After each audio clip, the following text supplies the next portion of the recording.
Hey everyone, welcome back to Corporate Decoder. Today, A&Q Multi-Strategy Fund just filed a 424B3 prospectus, and I am seeing some incredibly high fees that matter.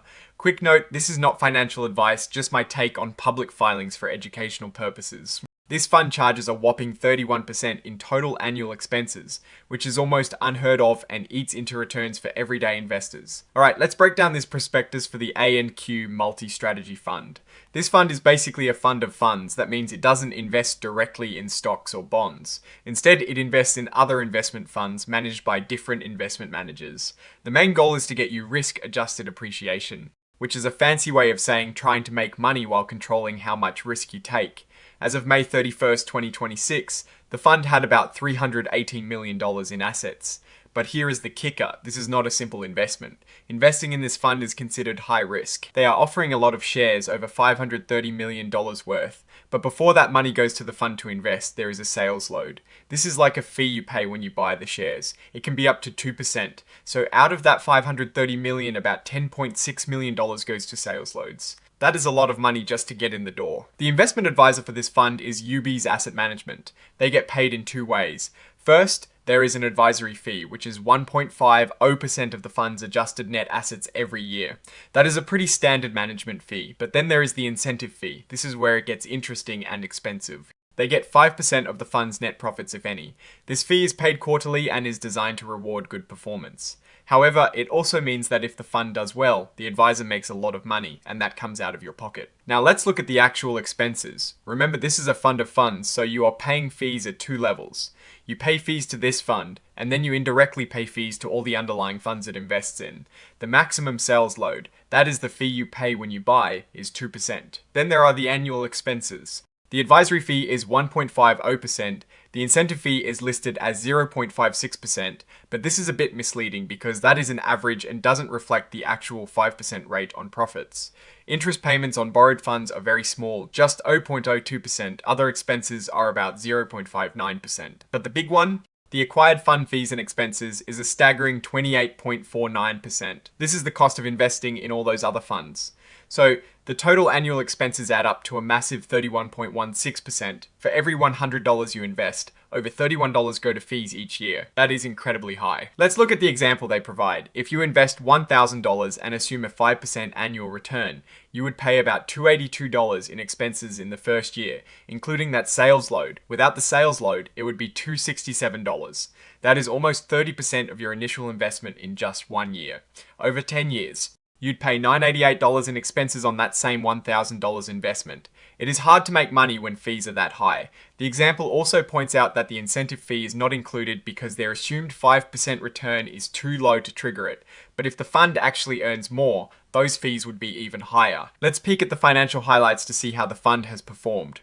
For the year ended the 31st of March 2026, the net asset value per S-share was $980.09. That is up from $960.15 the year before. They had a gain from investment operations of about $104.74 per S-share. Distributions to shareholders were $84.8 per S-share. Looking at the ratios, the ratio of net investment loss to average net assets is around negative 2.58%. This means they are losing money on their investments before considering capital gains. The ratio of net expenses to average net assets after the incentive fee is 2.67%. This is still very high, but it is interesting that it is lower than the total annual expenses. The difference is likely due to how the acquired fund fees are calculated and averaged. Now let's talk about returns for the year ended the 31st of March 2026. The total return for the A&Q Multi-Strategy Fund. With the sales load was 8.77%. Without the sales load, it was 10.99%. Over 5 years, with the sales load, the average annual return was 5.56%. Without the sales load, it was 5.99%. For 10 years, it is 5.77% with the load and 5.98% without. Since inception, it is 4.65% with the load and 4.79% without. These returns are okay, but considering the massive fees, they are not particularly impressive. If you had invested $50,000 at inception, by the 31st of March 2026, your investment would be worth about $48,834 after the sales load, or $50,851 without it. This means in 10 years your investment has barely grown after all the costs. Now, Let's talk about the risks, and there are a lot of them. First, this fund is a fund of funds, which means it invests in other funds. This adds layers of risk. You are subject to the risks of the underlying funds and their managers on top of the risks of this fund itself.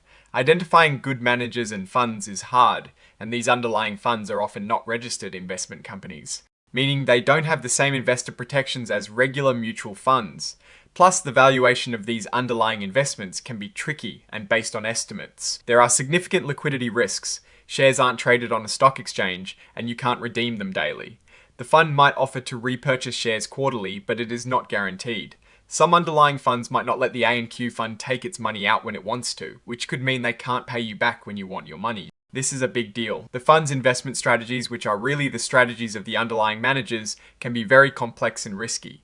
This includes equity hedging, relative value strategies, credit and income strategies, and trading strategies. These can involve short selling using derivatives, leverage, and investing in distressed companies. All of these carry a high risk of losing money. For example, merger arbitrage involves betting on company mergers going through, and if they don't, you can lose big. Leverage is a big risk here. Both the A&Q fund and the underlying funds can borrow money to invest. This magnifies both potential gains and potential losses. If the investments go down in value, they could be forced to sell assets at a loss to cover their debts. Investing in foreign countries, especially emerging markets, adds another layer of risk. You have currency fluctuations, political instability, and less developed markets to worry about. There are also significant conflicts of interest. The advisor UBS Asset Management also manages other funds. They might have incentives to favor their other funds over this one, especially since they get paid performance fees.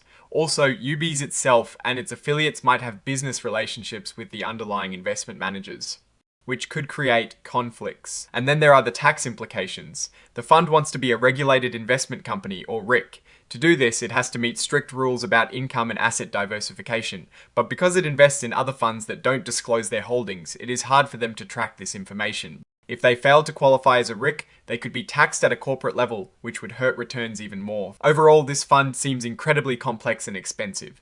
The fees alone are a massive hurdle to making any real money. While the idea of diversifying through multiple managers sounds good, the execution here comes with extremely high costs and a lot of hidden risks. The average annual returns, even without the sales load, are not high enough to justify these fees and the complexity. It is a fund suitable only for sophisticated investors who understand these risks and can potentially afford to lose money. For most people, there are much simpler and cheaper ways to invest. The sheer amount of risk factors listed, from fund of funds, risks to leverage to complex derivative strategies in the underlying funds, makes this a very speculative investment. My biggest concern is the 31.16% total annual expenses. That is a massive drag on performance. What I'm actually looking for in a fund like this is a clear edge in manager selection that justifies such high fees, and I just don't see it here. Oh, and the research tools I actually use are linked in the description. They help keep this channel going. That is my take. Stay decoded. Like, comment, subscribe, and join our Discord for more.